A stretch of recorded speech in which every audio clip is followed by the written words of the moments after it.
Dans cette série de DIY on Wheels, une Austin Cooper S de 1964 a droit à une restauration body-off. Dans l'épisode précédent, le châssis avant et le châssis arrière ont été préparés pour le montage.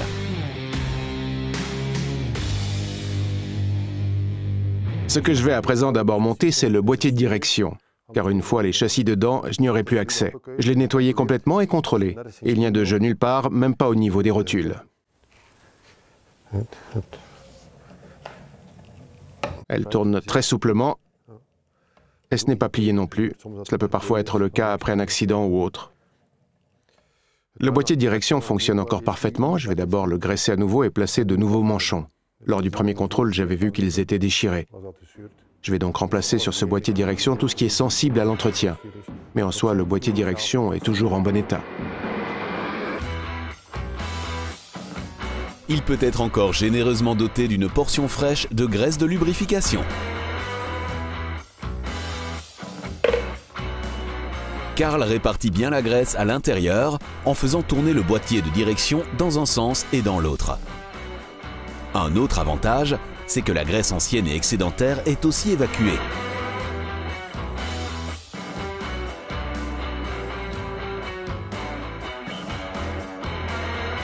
C'est ensuite au tour des nouveaux manchons ou protections contre la poussière.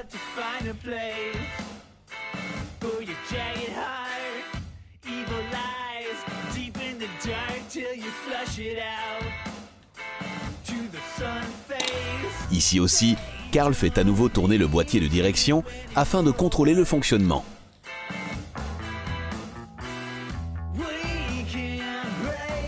Mais de l'autre côté, Carl a un petit problème. Vous voyez ici que le diamètre ne correspond pas. J'ai en effet commandé le mauvais. Le modèle est plus récent, il me faut un modèle plus ancien. Là, le diamètre est un peu plus petit. Ici, on a deux diamètres différents. Cela n'empêche toutefois pas de monter le boîtier de direction. Je pourrais encore le changer par la suite. Je laisse aussi ceci en place pour qu'il n'y ait pas de poussière dans le boîtier de direction.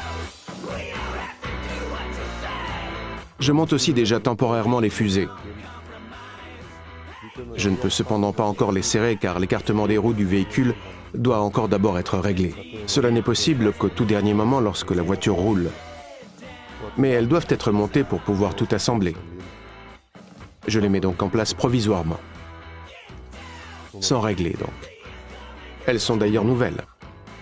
Cette pièce est en effet sensible à l'usure et elle présente également un graisseur. J'utilise donc des nouvelles. De l'autre côté aussi, je les monte temporairement. Sans les serrer, juste pour garder le boîtier de direction complet.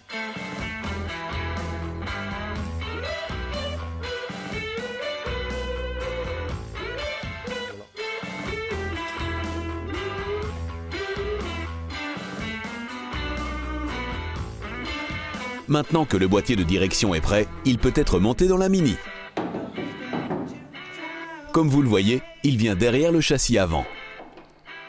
Si le moteur et le châssis étaient déjà en place, ce ne serait pas très facile.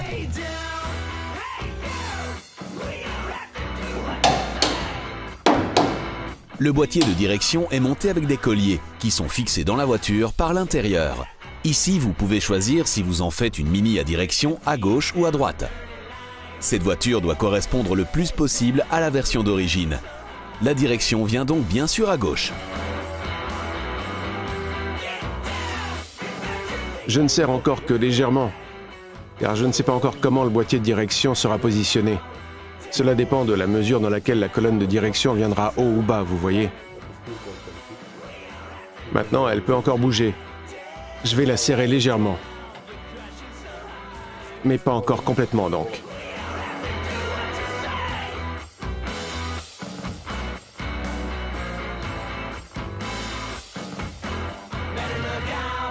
Ensuite, c'est au tour du châssis arrière. Je peux à présent monter le faux châssis dans la Mini.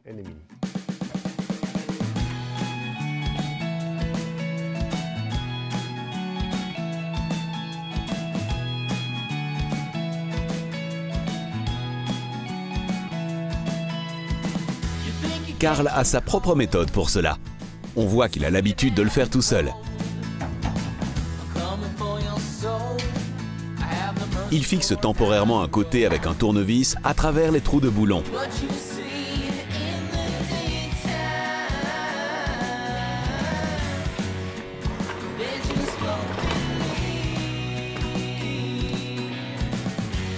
Puis il lève le faux châssis à sa place et fait pareil de l'autre côté.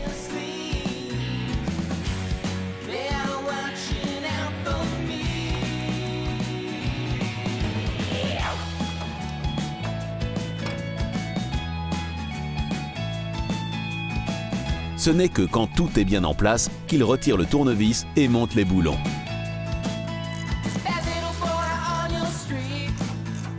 Je serre d'abord juste un peu, jusqu'à ce que tout soit en place.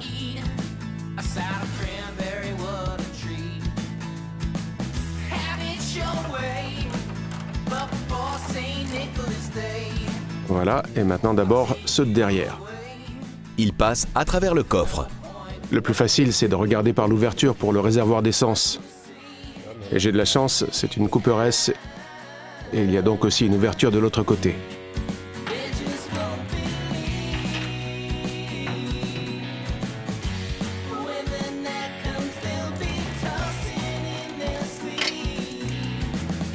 Tous les boulons sont à présent montés. Je vais maintenant bien les serrer afin que tout soit bien fixé.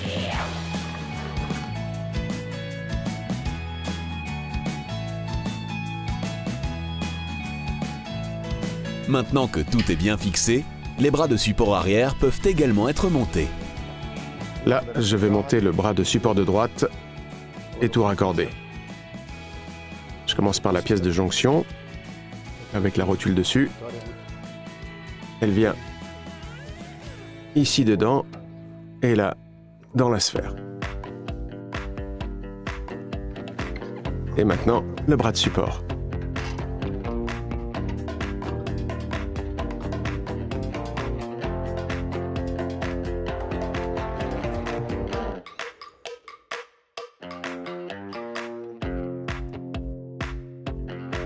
Il est déjà en place.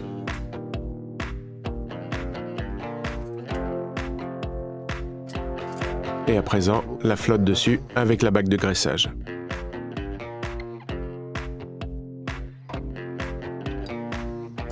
Puis le collier qui fixe le bras de support au châssis.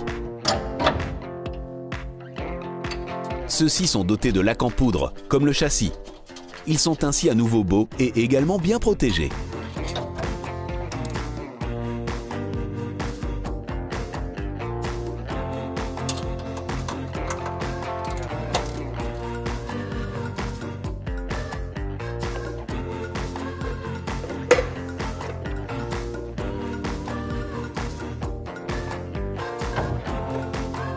Le ressort vient ensuite dessus. Il continue jusqu'au-dessus du logement de roue et est fixé dans le coffre. Il fait en sorte que la suspension ne puisse pas patiner, vu qu'elle est montée ici horizontalement à l'arrière.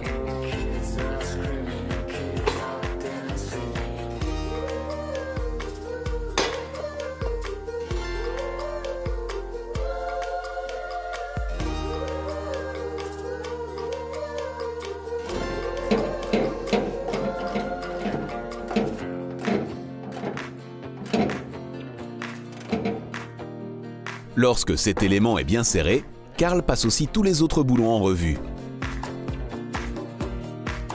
Il s'agit ici de la suspension de la voiture. Tout doit donc absolument être serré correctement.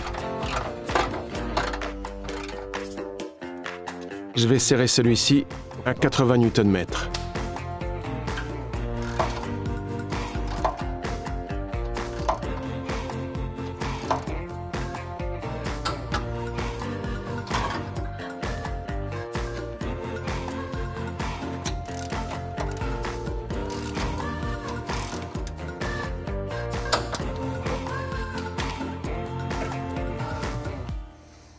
Et je vais serrer le reste à 30 Nm.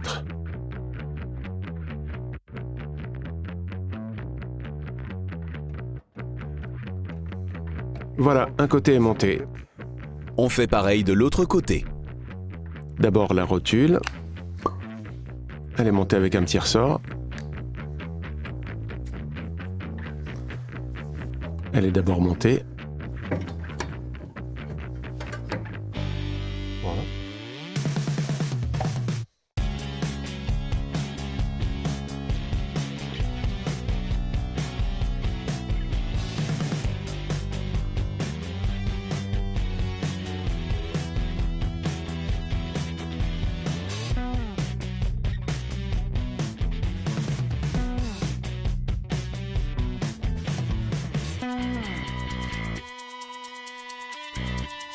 Voilà, c'est prêt aussi. Et ainsi, la suspension est prête à l'arrière. C'est maintenant au tour de la suspension avant. Comme nous l'avons dit, nous allons monter le châssis à l'avant avec le bloc moteur. Karl amène donc d'abord le bloc moteur. Il doit encore y faire quelques petites choses, comme le remplacement des bougies.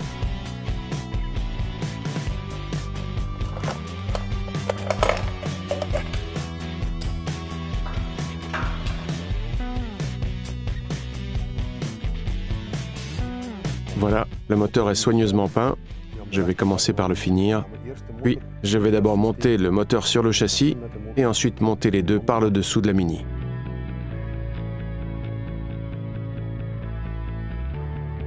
Pourquoi? Eh bien, parce que ce n'est pas facile de monter ce type de moteur par le dessus. Cet élément doit en effet venir sous le châssis. De plus, la voiture vient d'être joliment repeinte. Je ne vais donc pas prendre le moindre risque et je vais procéder au montage par en dessous avec le châssis. Outre de nouvelles bougies, un nouveau capteur de température doit aussi encore être placé. Karl le monte avec un peu de bande de téflon pour un résultat bien étanche.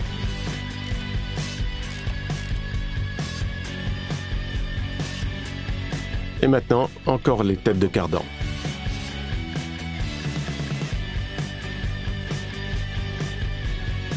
Elles sont fixées avec un écrou qui doit aussi être serré au bon couple.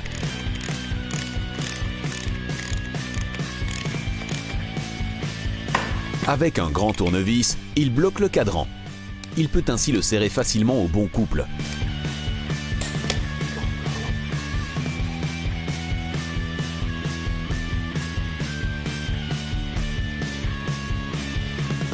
Le couvercle des soupapes n'est pas encore complètement prêt non plus. Des plaquettes, nouvelles mais d'origine, sont placées dessus. La révision du bloc moteur est ainsi complètement bouclée.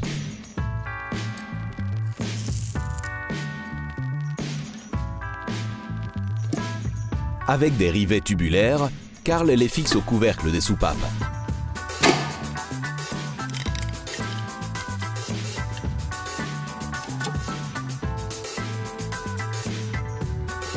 Il le met ensuite de côté afin qu'il ne soit toujours pas endommagé pendant le montage du bloc moteur.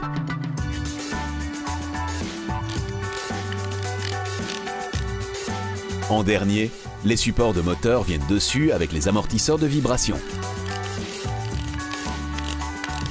Lorsqu'ils sont montés, Karl peut amener le châssis.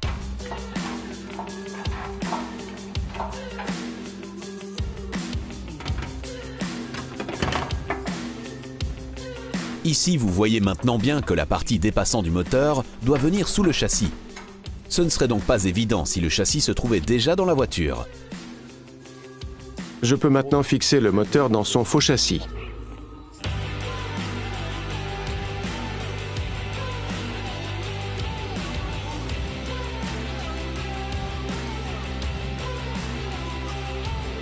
Je vais fixer les supports mais pas les serrer complètement. Pourquoi? Parce que ce moteur n'est pas encore centré.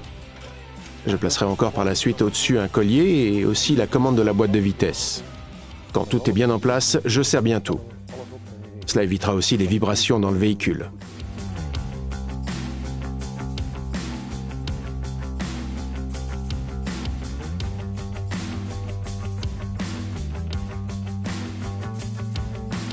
Lorsque tout est fixé, l'ensemble peut être préparé juste devant la voiture. Ensuite, nous levons un peu la carcasse et la faisons passer avec le chariot par-dessus le moteur.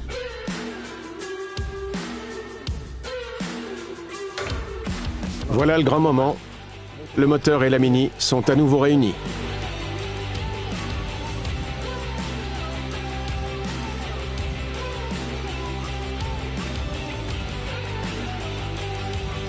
Maintenant, Karl peut lever l'ensemble depuis le sol jusque dans le compartiment moteur. Il doit bien sûr être très prudent afin de ne rien endommager. Une fois que les conduites de la suspension hydrolastique passent à travers la carcasse, l'ensemble peut être hissé complètement jusqu'en haut.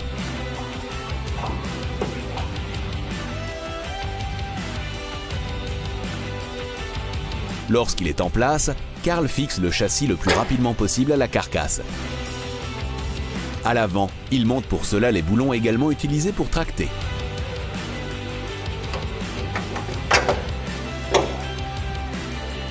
À l'arrière, de longs boulons sont utilisés, venant juste à côté des conduites hydrolastiques. Pour les protéger des fuites, les bacs sont d'abord aussi placés. La fixation est assurée avec des boulons serrés jusque dans le châssis.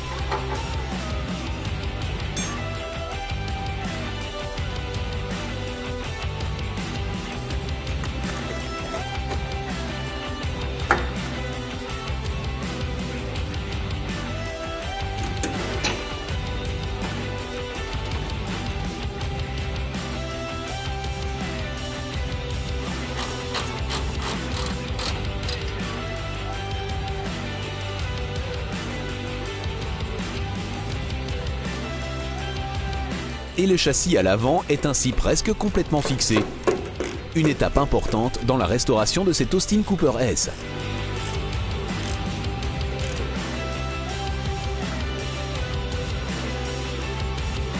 Dans le prochain épisode, la suspension à l'avant sera finie.